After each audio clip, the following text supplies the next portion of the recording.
Good morning, this is Sue again, and today I'm going to cover some very local murders.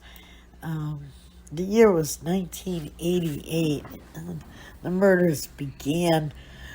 I live in a small town, still live in a small town called Turner's Falls. I've called it my home for over 40 years.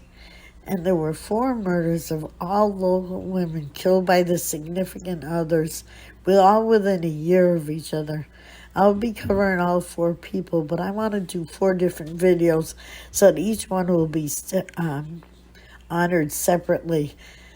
The first murder that I'm going to cover is the murder of Catherine Kaczynski.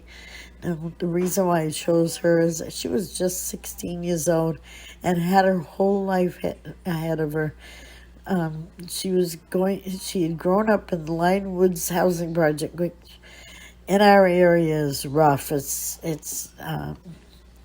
wasn't a very good place to live, but she had recently moved in with her boyfriend to 104 4th Street. Now, at the time, this was a dingy, grubby house. She moved in with Joseph Demers, or his friends called him Joey.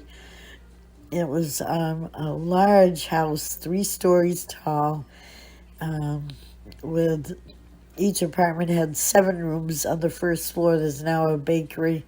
At the time, I don't remember what was there, but right next to that was the Survival Center, which is, at the time, that was the Polish co-op.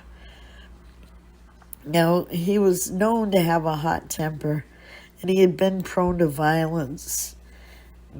That day, he had been drinking with friends. He had bragged about his new gun, and his friends had seen him go into the house where the gun was later found. He had taken it out and showed it off and everything, but he didn't show any animosity. But, he was a kid, 18 years old. At about 10 o'clock that evening, just since he still hadn't come home, and they went over to a friend's house and visited for about an hour. During that time, Joe was mad. The word on the street was that Kaczynski might be pregnant with another boy, and it was rumored that she was seeing somebody else. Now, this is a 16-year-old girl, and the autopsy showed that she wasn't pregnant, but alcohol and anger were no match for this young man. He took his gun, climbed the stairs, which are very steep, to the apartment, confronted her, and shot her at a very close range. Now, word was that it was very close. And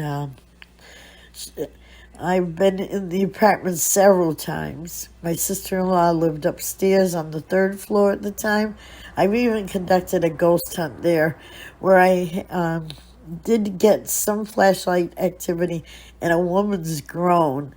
It was a 7-room apartment, and you entered through a small room which was used as an office. To the left was the living room. Straight ahead was the kitchen, and then the bedrooms. She was killed in the living room. There are pictures. These pictures are of the actual building. The living room would have been on the side of the Polish co-op. After killing Kaczynski, Demers ran to the laundromat and met his 2 friends and told them that he had found her dead and that he was sure that he was going to be thought to be the murderer. He stood outside of the Polish co-op, now known as the Franklin Survival Center, and called his mother saying he was innocent. But the facts were too full, too compound, and later they found the gun in the dumpster, the same gun that he had showed to his friends, and it turned out to be the murder weapon. It was... He was brought to justice just a year later. He was found guilty. It was a very sad case, just 16 years old.